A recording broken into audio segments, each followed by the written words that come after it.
أعوذ بالله من الشيطان الرجيم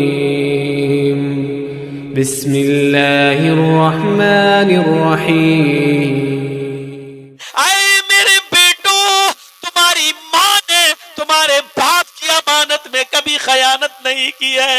اے میرے بیٹو، تمہارے باپ کے انتقال کے بعد تمہاری تربیت کے لیے میں نے دوسری شادی بھی نہیں کی ہے۔ اے اسی کا واسطہ دیتی ہوں کہ تم میدان جنگ میں چلے جانا۔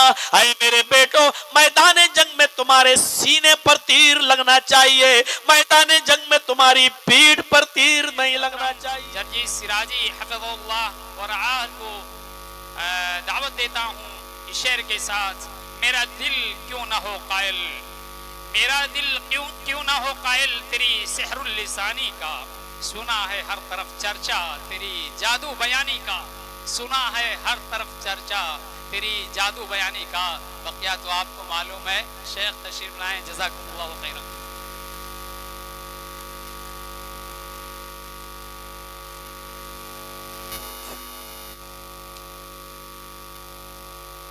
ہاں، تو یہ سب سے بڑی سچائی ہے کہ جو آیا ہے وہ جائے گا۔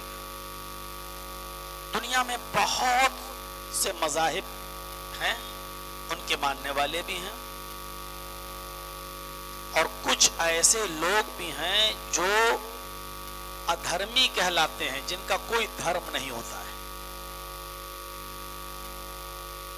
اسی طریقے سے کچھ کمیونسٹ خیال کے کچھ لوگ ہوتے ہیں جو یہ مانتے ہیں کہ دنیا میں اللہ نام کی کوئی چیز نہیں ہے، ایشور نہیں ہے، بھگوان نہیں ہے، اللہ نہیں ہے۔ یہ دنیا شروع سے ایسے ہی چلی آ رہی ہے اور ایسے ہی چلتی رہے گی۔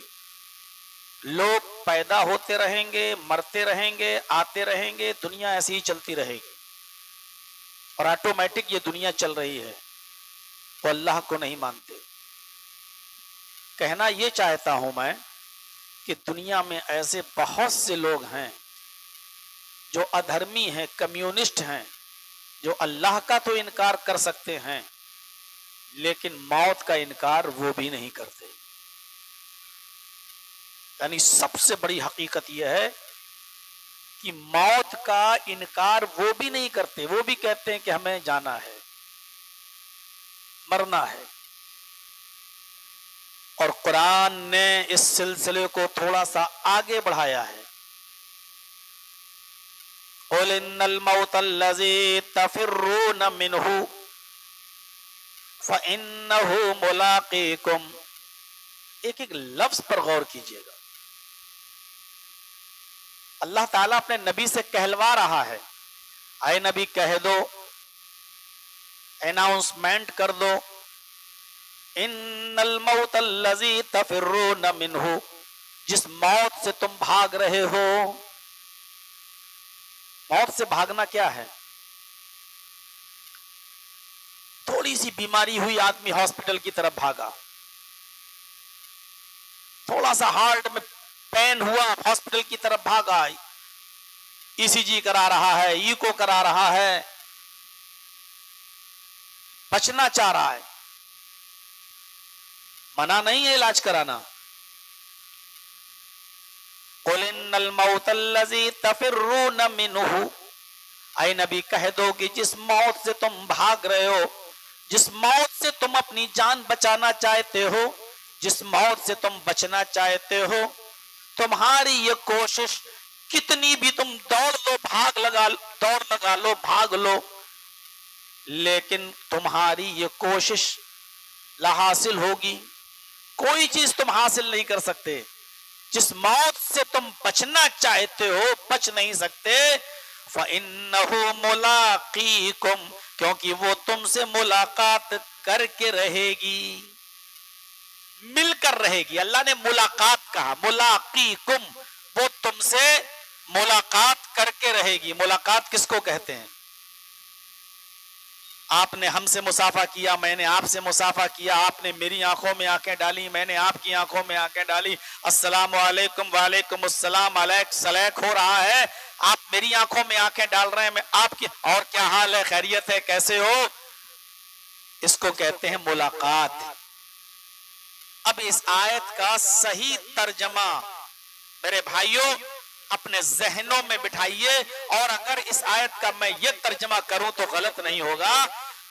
اے نبی کہہ دیجئے آپ کہ اے لوگوں، جس موت سے تم بھاگ رہے ہو، جان بچانا چاہتے ہو، وہ موت تو تمہاری آنکھوں میں آنکھیں ڈال کر رہے گی، وہ موت تو تم سے مصافحہ کر کے رہے گی، وہ موت تو تم سے معانقہ کر کے رہے گی، وہ موت تو تم سے ملاقات کر کے رہے گی، ہر حال میں تمہیں پا کر رہے گی۔ اتنی وضاحت کے ساتھ کہ لفظ ملاقات سے تشبیہ دے دی، جیسے دو لوگوں کی آپس میں ملاقاتیں ہوتی ہیں اور آپس میں دونوں کی آنکھیں ایک دوسرے کی آنکھوں سے ملتی ہیں، دونوں ایک دوسرے کے جسم کو ٹچ کرتے ہیں، مصافحہ کرتے ہیں، اس طریقے سے موت تم سے مل کر رہے گی، بھاگنے کی کتنی بھی کوشش کر لو۔ ثم تردون الى عالم الغیب والشہادہ، پھر تم سب کو پلٹا دیا جائے گا، لوٹا دیا جائے گا، پیش کر دیا جائے گا اس اللہ کے سامنے جو عالم الغیب ہے۔ ثم تردون الى عالم الغیب، پھر وہ تم سب کو عالم الغیب کی طرف پلٹ دیا جائے گا، جو غیب کا علم رکھتا ہے، اللہ رب العالمین کی طرف تم سب کو پلٹا دیا جائے گا۔ فَيُنَبِّئُكُمْ بِمَا كُنْتُمْ تَعْمَلُونَ، دنیا میں تم جو کرتے تھے، جو کرتے ہو، ان سب کے بارے میں وہ تمہیں خبر کر دے گا۔ وہ کوئی پتھر کی مورتی نہیں ہے، چھڑی سے گرا دو ٹوٹ جائے، اس کو کچھ پتا ہی نہیں ہے، کہیں رکھ دیا اور چوری ہو گئی۔ سونے کی مورتیاں تک کو تو چور چرا لے جاتے ہیں۔ تو اللہ تبارک و تعالیٰ کے بارے میں یہ تصور مت کرنا کہ اوروں نے اپنے بھگوانوں کا جو تصور اور دیوی دیوتاؤں کا جو تصور بنایا ہے اپنے ذہنوں میں وہ ویسا ہی ہوگا، ایسا نہیں ہے۔ فَيُنَبِّئُكُمْ بِمَا كُنْتُمْ تَعْمَلُونَ، تم جو کچھ بھی دنیا میں کرتے ہو، کر رہے ہو، کیا ہے، وہ تمام چیزوں کی تمہیں قیامت کے دن خبر کر دے گا، وہ تمہیں سب کچھ بتا دے گا کہ تم نے دنیا میں یہ کیا، ایک چیز بھی تم سے چھپی نہیں رہے گی، ایک چیز بھی تم سے بچی ہوئی نہیں رہے گی۔ اینما تکونوا یدرککم الموت ولو کنتم فی بروج مشیدہ، تم جہاں کہیں بھی چلے جاؤ، جہاں کہیں بھی چھپ جاؤ، بڑے بڑے قلعوں میں چلے جاؤ، سمندر کی تاریکیوں میں غوطہ لگن ہو جاؤ، فضاؤں میں غم ہو جاؤ، دنیا کی کسی بھی چھور میں، کونے میں، فضا میں، سمندر میں، تاریکیوں میں، اندھیروں میں، پہاڑوں کی کوہوں میں، بڑے بڑے قلعوں میں کہیں بھی چلے جاؤ، اینما تکونو، کہیں بھی چلے جاؤ، یدرککم الموت، موت تمہیں ادھر بھی آپ پکڑے گی، موت تمہیں ادھر بھی اپنے شکنجے میں لے لے گی۔ یہاں میں ایک چیز بتانا چاہتا ہوں آپ کو، اللہ تعالیٰ نے کہا موت کا ذائقہ چکھنا ہے، کل نفس ذائقۃ الموت، ہر نفس کو موت کا ذائقہ چکھنا ہے۔ وَإِنَّمَا تُوَفَّوْنَ أُجُورَكُمْ، اور تمہیں تمہارے اعمال کا پورا بدلہ دیا جائے گا، قیامت کے دن تمہیں تمہارے اعمال کا پورا انعام، اکرام، جزا، سزا سب تمہیں ملے گی، کوئی چیز بچی ہوئی نہیں ہوگی۔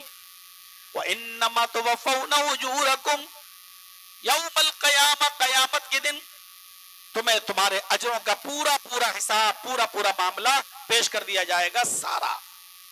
فَمَنْ زُحْزِحَ عَنِ النَّارِ وَأُدْخِلَ الْجَنَّةَ فَقَدْ فَازَ، جو جہنم سے بچا لیا جائے اور جنت کے اندر داخل کر دیا جائے وہ کامیاب ہو گیا۔ اللہ نے اصل کامیابی کیا بتائی ہے؟ موت کا ذائقہ تو سب کو چکھنا ہے، لیکن مرنے کے بعد انسان اپنے اعمال کے مطابق جہنم سے بچا لیا جائے اور جنت میں داخل کر دیا جائے تو اصل کامیابی کیا ہے؟ فرمایا فقط فاز، وہ کامیاب ہو گیا. اور وَمَا الْحَيَاةُ الدُّنْيَا إِلَّا مَتَاعُ الْغُرُورِ. ابھی جو آپ سن رہے تھے مجھ سے پہلے خطیب سے، اور دنیا کی زندگی تو محض دھوکے کی زندگی ہے. انسان اپنی موت سے چونکہ نہیں ڈرتا ہے اور اپنی زندگی پر اتنا بھروسہ کر لیتا ہے گویا کہ ہمیں کچھ ہونا ہی نہیں ہے، اس لیے وہ دنیا کی چکا چوند میں ایسا مست ہو جاتا ہے، ایسا اس کے اندر گھل جاتا ہے، ایسا اس کے اندر مصروف ہو جاتا ہے کہ وہ اپنے مرنے سڑنے گلنے کو بھول جاتا ہے. اس لیے فرمایا دنیا کی زندگی کے چکر میں تم جو اپنی آخرت کو برباد کر لیتے ہو، اپنی موت کو بھول جاتے ہو، یہ دنیا کی زندگی تو محض دھوکے کی زندگی ہے. آپ جائیے اور دیکھا ہی ہوگا آپ نے سمندری علاقہ، چوپاٹیوں پہ جائیے ادھر ادھر تو دور سے آپ کو نظر آئے گا جو بالو ہے، بالو ریت، دور سے آپ کو ریت نظر آئے گی. جب آپ قریب جائیں گے تو پتا چلے گا یہ ریت نہیں پانی ہے. جو پانی دور سے آپ دیکھیں گے تو بالو، اور جب قریب جائیں گے تو پانی. یعنی آپ کی آنکھیں دھوکا کھا رہی ہیں. جس کو آپ پانی سمجھ رہے ہیں وہ بالو ہے، جس کو بالو سمجھ رہے ہیں وہ پانی ہے. آپ کی نگاہیں دھوکا کھاتی ہیں دور سے. جو انسان دور سے اس دنیا کو دیکھتا ہے وہ دھوکا کھا جاتا ہے، سمجھتا بہت خوبصورت ہے یہ دنیا، بڑی حسین ہے یہ دنیا. اس لیے اس دنیا کی زندگی میں وہ دھوکا کھا جاتا ہے. اللہ رب العالمین نے فرمایا وَمَا الْحَيَاةُ الدُّنْيَا إِلَّا مَتَاعُ الْغُرُورِ. دنیا کی زندگی تو محض دھوکے کی زندگی ہے. اللہ کے نبی صلی اللہ علیہ وسلم نے دنیا کی زندگی کے بارے میں اتنا فرمایا کہ لَوْ كَانَتِ الدُّنْيَا تَعْدِلُ عِنْدَ اللَّهِ جَنَاحَ بَعُوضَةٍ مَا سَقَىٰ كَافِرًا مِّنْهُ شَرْبَةَ مَاءٍ.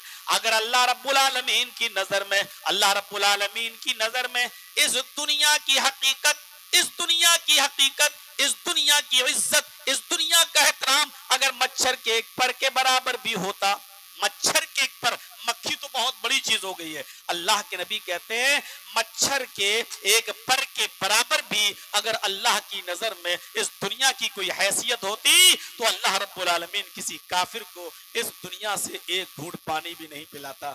لیکن کافروں کو پانی ہی نہیں، ساری دولتوں سے نواز رہا ہے. علامہ اقبال شکوہ کر کے چلے گئے کافر کو ملے حور و قصور اور مومن کو فقط وعدہ حور. علامہ اقبال شکوہ کر کے اس دنیا سے چلے گئے کہ کافر کو ملے حور و قصور اور مومن کو فقط وعدہ حور. میرے بھائیوں، اس لیے اللہ رب العالمین اس دنیا میں سب کچھ دے رہا ہے انہیں، کیونکہ اس اللہ کی نظر میں اس دنیا کی حیثیت مچھر کے ایک پر کے برابر بھی نہیں ہے. میرا موضوع چونکہ مذمت دنیا نہیں ہے یا دنیا کی بے ثباتی نہیں ہے، مجھے تھوڑا سا آگے بڑھ کر موت کے منظر پر کچھ بولنا ہے. اور اصل چیز تو مجھے یہ بتانا ہے کہ موت کے وقت یا موت جب کسی کے قریب آئے تو اس انسان کو خوشی ہونی چاہیے یا غم ہونا چاہیے. مومن کی علامت کیا ہے، مومن موت کو کس نظر سے دیکھتا ہے، اصل موضوع میرا یہ ہے جس پر مجھے آپ کو لانا ہے. لیکن یہ پہلی آیت ہم یہاں دیکھ رہے ہیں، اللہ نے کہا کل نفس ذائقۃ الموت، ہر نفس کو موت کا ذائقہ چکھنا ہے. ذائقہ جب کوئی آدمی چکھتا ہے تو اس کو پتا ہوتا ہے کہ یہ چیز کیسی ہے، لیکن موت کا ذائقہ اگر کسی سے پوچھو تو بتا نہیں پائے گا. ذائقہ اللہ کہہ رہا ہر انسان کو موت کا، ہر تھی روح کو موت کا ذائقہ چکھنا ہے. تو چکھنا ہے تو اس کا مطلب اس کو معلوم ہونا چاہیے. تو یہ فیکٹ ہے، یہ حقیقت ہے کہ مرنے والے کو پتا چل جاتا ہے. روح جب نکلتی ہے، شاید میں نے کبھی آپ کو بتایا ہو، مجھے یاد ہے نہیں ہے صحیح سے، کہ روح جب نکلتی ہے انسان کے جسم سے تو سب سے پہلے پیروں کے تلوے سے یہ روح نکلتی ہے، یہاں سے.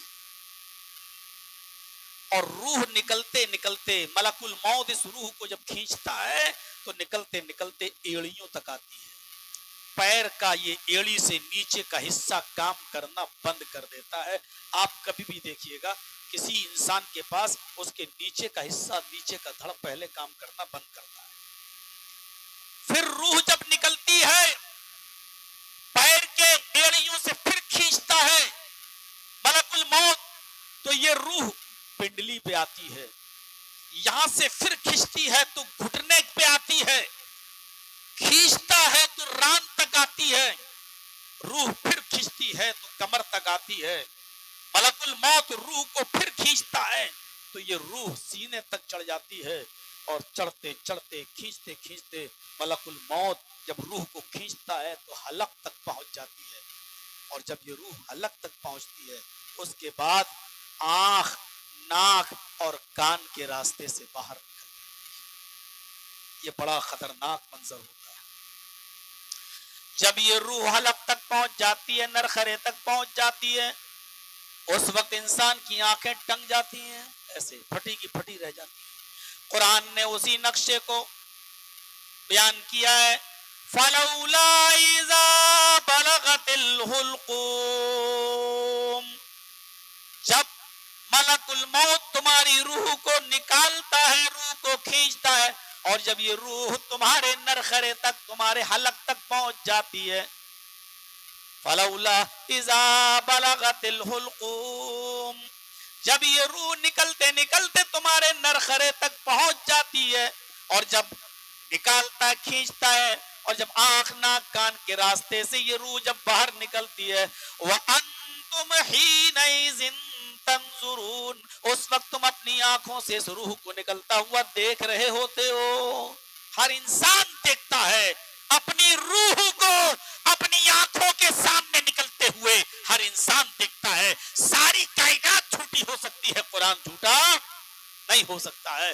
قرآن نے کہا ہے فَلَوْلَا إِذَا بَلَغَتِ الْحُلْقُومَ، یہ روح نکلتے نکلتے جب تمہارے حلق تک، تمہارے ٹیٹوے تک، تمہارے حلق تک، تمہارے نرخرے تک آ جاتی ہے، وَأَنْتُمْ حِينَئِذٍ تَنْظُرُونَ، اس وقت تم اس کو اپنی آنکھوں سے دیکھ رہے ہوتے ہو، دیکھ رہے ہوتے ہو.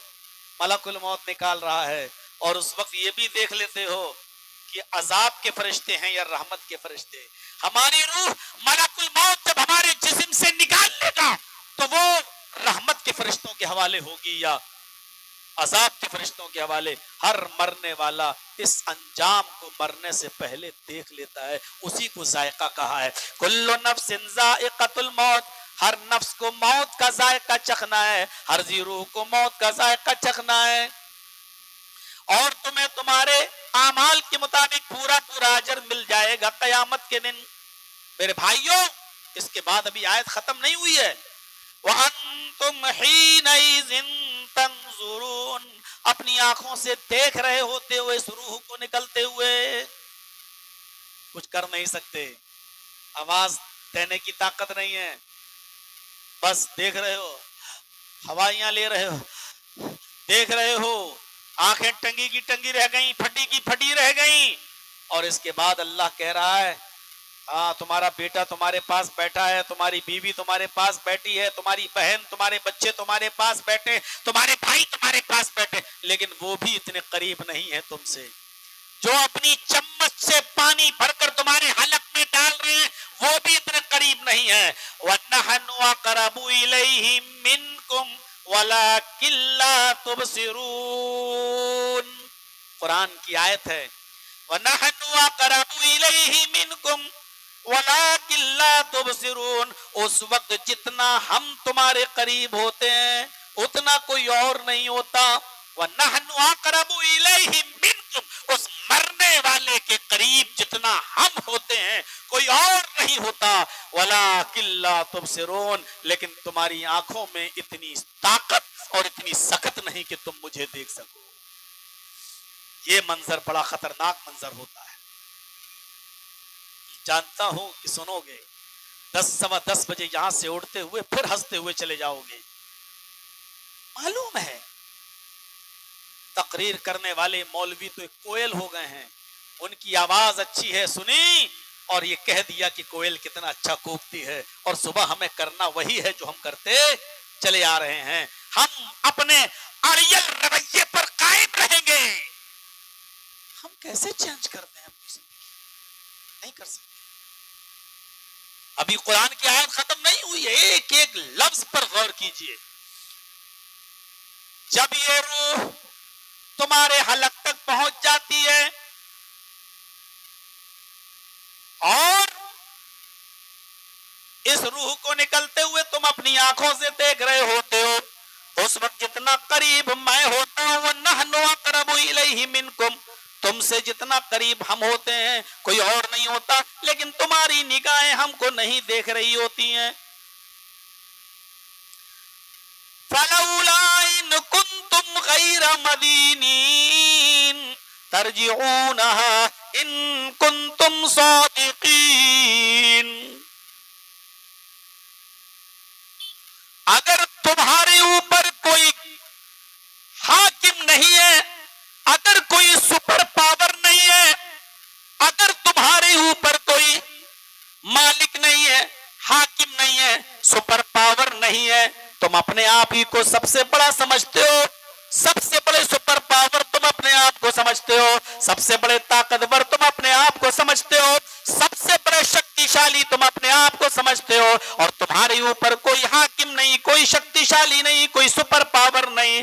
اگر ایسا سوچتے ہو کہ تم ہی سب سے بڑے ہو تو ترجعونہا, تو جو روح نکال رہا ہے ملک الموت, اس ملک الموت سے وہ روح چھین کر تم اپنے اندر واپس کیوں نہیں لے لیتے, تم اپنے اندر لوٹا کیوں نہیں لیتے, تم اپنے آپ کو پھر سے جیوت کیوں نہیں کر لیتے, تم ملک الموت کو بھگا کیوں نہیں دیتے ہو, اس سے وہ چیز چھین کر اپنے اندر دوبارہ واپس کیوں نہیں لوٹا لیتے ہو. ان کنتم صادقین, اگر تم سچے ہو اپنے دعوے میں, اگر تمہارے اوپر اللہ حاکم نہیں ہے اور اللہ کی حکومت کو تم اپنے اوپر تسلیم نہیں کرتے, تم اپنے آپ کو سپر پاور سمجھتے ہو, تو اس روح کو اپنے اندر لوٹا کے دکھاؤ. اگر تم سچے ہو تو یہ کام تو نہ صدام کر پایا, نہ شاہ فیصل کر پائے, نہ لال بہادر شاستری کر پائے, نہ اندرا گاندھی کر پائیں, نہ راجیو گاندھی کر پائے, نہ اٹل بہاری جی کر پائے. میرے بھائیوں, یہی سے پتا چلتا ہے کہ انسان کتنا بے بس ہے, کتنا کمزور ہے. دنیا نے, بدعقیدہ لوگوں نے ڈاکٹروں ہی کو بھگوان کا درجہ دے دیا, اور کبھی کبھی جب ہمارا بچہ بہت بری کنڈیشن میں ہوتا ہے تو ہاتھ پیر جوڑ کے کہتے ہیں ڈاکٹر صاحب آپ ہی بھگوان ہیں, آپ بچا لیجئے میرے بچے کو. اس وقت انسان کو کچھ دکھائی نہیں دیتا ہے, لیکن بیچارہ وہ بھی کوشش کرنے کے بعد جب لا حاصل تھک جاتا ہے, کچھ حاصل نہیں ہوتا ہے, تو آنکھوں سے آنسو نکالتے ہوئے اس بچے کے باپ سے کہتا آئی ایم سوری.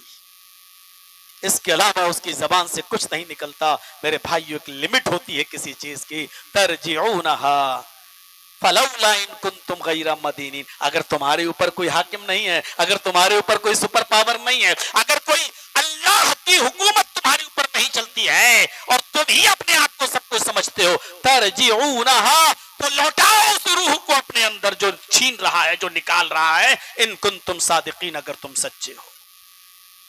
نہیں نکال سکتے. اس آیت کے بعد اب کیا رہ جاتا ہے؟ انسان کی بے بسی, انسان کی لاچاری کا پتہ چل جاتا ہے. کتنے بے بس ہو جاتے ہیں انسان. دنیا کے انبار لگانے والے بھی بس دیکھنے چلے جاتے ہیں, جو مانگنا چاہو مانگو, میں تمہیں سب کچھ دینے کے لیے تیار ہوں, لیکن ہاں زندگی مت مانگنا, اس لیے کہ میں زندگی نہیں دے سکتا, میں اس کا مالک نہیں ہوں, میں اپنی زندگی کا مالک نہیں ہوں, آپ کی زندگی کا مالک کیسے؟ میرے بھائیوں, غور کرو, جو آدمی اپنی زندگی کے لیے سب کو سب کچھ دیتا ہو اور اپنے آپ کو یہ سمجھتا ہو کہ میں اس شہر کا, اس اسٹیٹ کا, اس کنٹری کا مالک ہوں, میں جس کو چاہوں برباد کر دوں, جس کو چاہوں آباد کر دوں. لیکن دیکھ لو میرے بھائیوں, وہ بھی اکیلے نہیں چلتا ہے, اس کو بھی اپنی جان کا ڈر لگا رہتا ہے, اپنے پیچھے بلیک کمانڈو کو لے کے چلتا ہے, کئی کئی بلیک کمانڈوز کے ساتھ چلتا ہے, کیونکہ وہ جانتا ہے یہ روح ہی ایسی چیز ہے جس پر میری حکومت نہیں چلتی ہے. کوئی بھی آدمی ہمیں شوٹ کر سکتا ہے, کوئی بھی آدمی ہم کو ختم کر سکتا ہے اور مار سکتا ہے. قرآن نے کہا ہے, اللہ نے, اگر تمہارے اوپر کوئی حاکم نہیں ہے, کوئی سپر پاور نہیں ہے, تو اس روح کو لوٹا کے دکھاؤ جو تمہارے اندر سے نکالی جا رہی ہے، جو چھینی جا رہی ہے اس کو اپنے اندر لو، واپس لو، نہیں لے سکتے۔ روح نکل گئی، ختم، آنکھیں پھٹی کی پھٹی رہ گئیں، کھلی کی کھلی رہ گئیں۔ اب تو آپ کے گھر والے نہ آنکھیں بند کر رہے ہیں، ہاتھ سیدھا کر رہے ہیں، لیکن آنکھیں پھٹی کی پھٹی رہ گئیں، کیونکہ آپ نے اپنے منظر کو دیکھ لیا ہے اور آپ نے اپنے انجام کو سمجھ لیا ہے۔ ہنسیے نہیں، یہ منظر ہمارے اور آپ کے سب کے سامنے آئے گا، کوئی بچے گا نہیں اس سے، ہمیں اور آپ کو سب کو اسی راستے سے گزرنا ہے۔ یہ الگ بات ہے جس ٹرین پر ہم بیٹھے ہیں اس کا لاسٹ اسٹیشن قبرستان ہی ہے، یہ الگ بات ہے کسی کی اسٹیشن 2 دن پہلے آ جاتی ہے اور کسی کی اسٹیشن 2 دن بعد آتی ہے۔ ہم اور آپ جس ٹرین پر بیٹھے ہیں وہ ٹرین کا آخری اسٹاپز موت ہے، کسی کو 2 دن پہلے اس اسٹاپ پہ اترنا پڑتا ہے، کسی کو 2 دن کے بعد اس اسٹاپ پہ اترنا پڑتا ہے، لیکن ہے وہی ہماری اور آپ کی منزل۔ جرجیت صاحب اگر 4 سال پہلے چیتا کیمپ آئے تھے اور آج 4 سال کے بعد چیتا کیمپ آ رہے ہیں تو جانتے ہو جرجیت صاحب کی زندگی کیا میسج دے رہی ہے؟ جرجیت صاحب کی زندگی یہ میسج دے رہی ہے کہ جرجیت صاحب اپنی زندگی کے 4 سال کم کر چکے ہیں۔ جنہوں نے 4 سال پہلے اس چیتا کیمپ میں مجھے سنا تھا ان کی زندگی بھی 4 سال کم ہو چکی ہے۔ یہ مت دیکھو اتنے دن کے بعد آئے ہو، نہیں، اتنے دن آپ چھوٹے ہو چکے ہو، اتنے دن کی زندگی آپ نے کم کر لی ہے۔ سننے والوں نے بھی، بولنے والوں نے بھی، میرے بھائیو، ایک ایک دن، ایک ایک ہفتہ، ایک ایک مہینہ، ایک ایک سال ہم بڑے نہیں ہو رہے ہیں، جیسے جیسے ہم بڑھتے جا رہے ہیں ویسے ویسے ہم اپنی قبر کے قریب ہوتے چلے جا رہے ہیں، اپنی قبر کے، اپنی منزل کے قریب ہو رہے ہیں۔ پھر وہی بات آ جاتی ہے، کتنا بے شرم اور کم عقل ہے وہ باپ جو اپنے بچے کا happy birthday to you کہتا ہے کیک کاٹتے ہوئے۔ تیرا بچہ 10 سال کا happy birthday to you, 15 سال کا ہیپی برتھ ڈے، ارے کاہے کا ہیپی برتھ ڈے؟ تیرا بیٹا 15 سال اپنی زندگی کم کر چکا ہے اور تو نالائق، کتنا بڑا بے غیرت ہے جو اپنے بچے کی زندگی کم ہونے پر ہنس رہا ہے، خوشیاں منا رہا ہے۔ تیرے بیٹے کی اتنی زندگی کم ہو گئی اور تجھے خوشی ہو رہی کہ میرا بیٹا 15 سال کا ہو گیا، 16 سال کا ہو گیا۔ اللہ کے نبی نے خوشیاں منانے کا ایک ہی طریقہ بتایا تھا، جب تمہارا بچہ بولنے لگے تو اس کے منہ سے اللہ اللہ نکلواؤ، جب وہ بولنے لگے تو لا الہ الا اللہ نکلواؤ۔ میرے بھائیوں، اللہ کے نبی نے کہا جب تمہارا بیٹا 7 سال کا ہو جائے تو نماز کا حکم دو، اس کو اپنے ساتھ مسجد میں لے جاؤ، کبھی پڑھے گا کبھی چھوڑے گا کوئی بات نہیں، عادت ڈالو، اور جب 10 سال کا ہو جائے اور پھر بھی نماز نہ پڑھے تو اس کو مارو اور مار مار کے لے جاؤ۔ 7 سال سے لے کے 10 سال تک تربیت دو پہلے نماز کی، نماز کی تربیت دو پہلے۔ 3 سال میں جب آپ نماز پڑھیں گے اور 3 سال تک جب آپ اپنے بچے کو کہیں گے نماز پڑھنے جاؤ، غور کرو 3 سال میں وہ کتنی نمازیں پڑھے گا، کتنی بار وضو بنائے گا، کتنی بار وہ غسل کرے گا، کتنی بار وہ مسجد میں آپ کے ساتھ جائے گا۔ 3 سال کی یہ ایک تربیت کورس رکھا ہے اسلام نے، محمد رسول اللہ نے۔ 7 سال سے لے کر 10 سال تک یہ تربیت کورس ہے، اس میں جو تربیت تم اپنے بچے کو دو گے پھر بچہ 10 سال کے بعد آٹومیٹک نماز پڑھے گا، آپ کو اس کو نماز کی کہنے کی ضرورت نہیں پڑے گی۔ لیکن سوال یہ پیدا ہوتا ہے، یہاں تو 50-45 سال کا باپ ہی نماز نہیں پڑھتا تو اس کا 15 سال کا بیٹا کیا نماز پڑھے؟ اس باپ کو تربیت کون دے گا؟ اس باپ کو تربیت کون دے گا؟ تو میرے بھائیوں، یہ تھوڑا سا ایک منظر تھا جو میں نے آپ کے سامنے رکھا موت کا۔ اللہ کے نبی صلی اللہ علیہ وسلم نے فرمایا جب کوئی مصیبت آئے، ایک دعا دیکھیے، بخاری شریف کی حدیث کے اندر یہ دعا آئی ہے، موت ہے یا کوئی بھی کسی آدمی پر، کسی انسان پر کوئی پریشانی مصیبت آئے تو اللہ کے نبی صلی اللہ علیہ وسلم فرماتے ہیں کہ یہ دعا پڑھنا چاہیے، رنج و غم اور موت مصیبت کی یہ دعا ہے، انا للہ وَإِنَّا إِلَيْهِ رَاجِعُونَ اللہم اجرنی فی مصیبتی وَاخْلِفْ لِي خَيْرًا مِنْهَا۔ یہ دعا ہے۔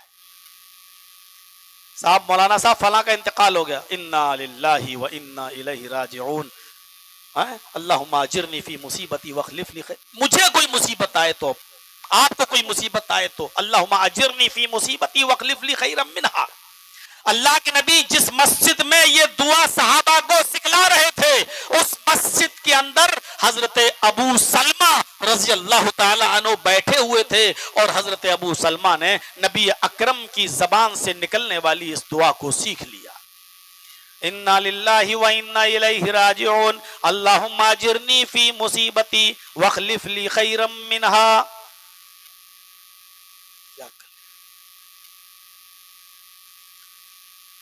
ابو سلمہ رضی اللہ تعالیٰ عنہ اپنے گھر جاتے ہیں اور اپنی بیوی کو بتاتے ہیں کہ اللہ کے نبی صلی اللہ علیہ وسلم نے آج مجھے یہ دعا سکھلائی ہے. سارے صحابہ نے یہ دعا سیکھ لی, میں نے بھی یہ دعا سیکھ لی. ان کے منہ سے یہ دعا نکلی. بیوی نے پوچھا کون سی دعا ہے؟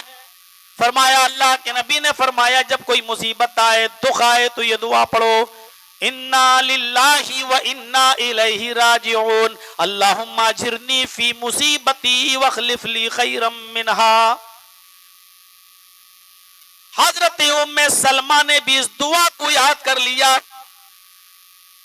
انا للہ, ہم سب اللہ کی طرف سے ہیں, اللہ کے لیے. وَإِنَّا إِلَيْهِ رَاجِعُونَ, اور اسی کی طرف ہمیں پلٹ کے جانا ہے. اللہم اجرنی فی مصیبتی, اللہ میری اوپر جو مصیبت آئی ہے اس پر مجھے بہتر اجر عطا فرما. وَاخْلِفْ لِي خَيْرًا مِنْهَا, اور جو میں نے کھویا ہے اس سے بہتر مجھے عطا فرما. وَاخْلِفْ لِي خَيْرًا مِنْهَا, مجھے اس سے بہتر بدل عطا فرما. کتنی اچھی دعا ہے یہ, کتنی اچھی.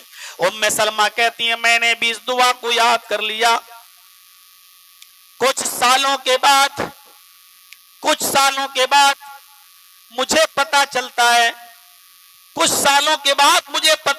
ہے کسی حادثے میں میرے شوہر ابو سلمہ کا انتقال ہو گیا.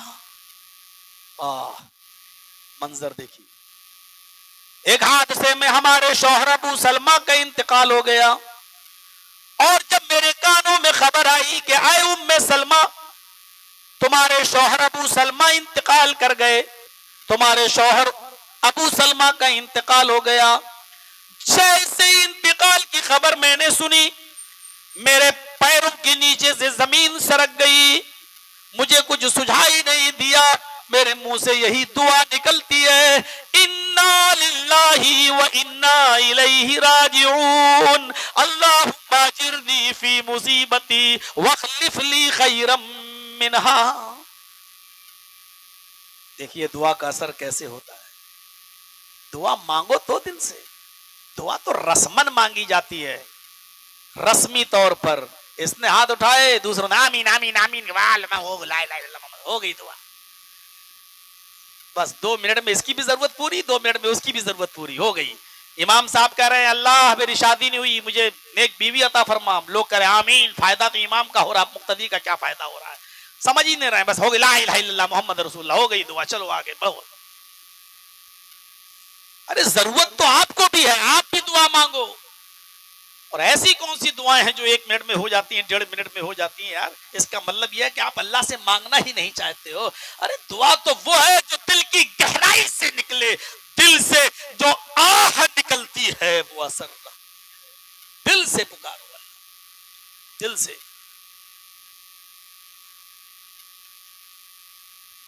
ام سلمہ کہتی ہیں میری زبان سے جملہ نکلا اللہم اجرنی انا للہ و انا الیہ راجعون اللہم اجرنی فی مصیبتی واخلف لی خیرا منہا.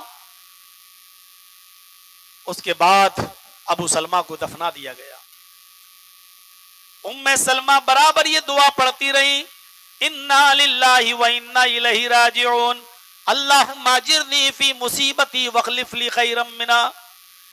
ایک دن خود ہی کہنے لگی, میں نے دل میں سوچا آخر میں یہ کیوں مانگ رہی ہوں, اللہم اجرنی فی مصیبتی واخلف لی خیرا منہا, اللہ میری مصیبت میں مجھے بہتر اجر عطا فرما, اور جو میں نے کھویا ہے اس سے بہتر بدل عطا فرما, مجھے بہتر چیز دے.